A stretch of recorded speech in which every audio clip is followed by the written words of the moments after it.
చంద్రబాబు అనుబంధం పలకరింపులో ఏమాత్రం మార్పు రాలేదని తెలంగాణ మంత్రి తుమ్మల నాగేశ్వరరావు తెలిపారు. 1983 నుంచి ఇలా ఉన్నామో ఇప్పుడు అలాగే ఉన్నామని స్పష్టం చేశారు. ఉండవల్లి నివాసంలో సీఎంతో తుమ్మల నాగేశ్వరరావు సమావేశమయ్యారు. దేశంలోని అగ్రగామి రాజధానిగా అమరావతి ఉండాలనేదే తెలుగువారందరి ఆకాంక్ష అని, ఇది తమ ఆకాంక్ష కూడా అని తుమ్మల వెల్లడించారు. తెలంగాణ ప్రత్యేకించి ఖమ్మం జిల్లాకు సంబంధించిన ప్రధాన సమస్యలు, విభజన చట్టంలోని లోటుపాట్లు, ఏపీ తెలంగాణకు అనుసంధానంగా ఉన్న రహదారులు, రైల్వే లైన్ల గురించి ప్రధానంగా చర్చించినట్టు చెప్పారు.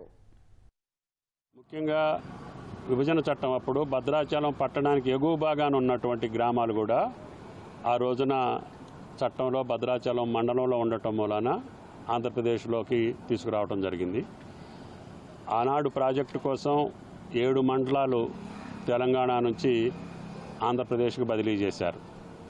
దానికి కూడా తెలంగాణ ప్రభుత్వం వాళ్ళు పోలవరం కట్టుకోవాలి కాబట్టి యాక్సెప్ట్ చేశారు విభజన చట్టం ప్రకారంగా. కేవలం భద్రాచలం పట్టణం నుంచి మళ్ళీ తెలంగాణ రాష్ట్రానికి పోవాలంటే 5 గ్రామాల గుండా వెళ్లాల్సి వస్తుంది. 5 గ్రామాలు కూడా తెలంగాణలో కలపాలి అని చెప్పి రిక్వెస్ట్ చేశాం. ముఖ్యమంత్రి అయిన మొదట్లో కూడా చెప్పాము, డిస్కషన్స్లో వాటిని కూడా ఆలోచిస్తామని చెప్పారు.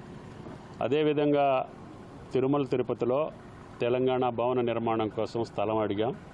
అది కూడా సానుభూతితోటి పరిశీలిస్తామని చెప్పడం జరిగింది.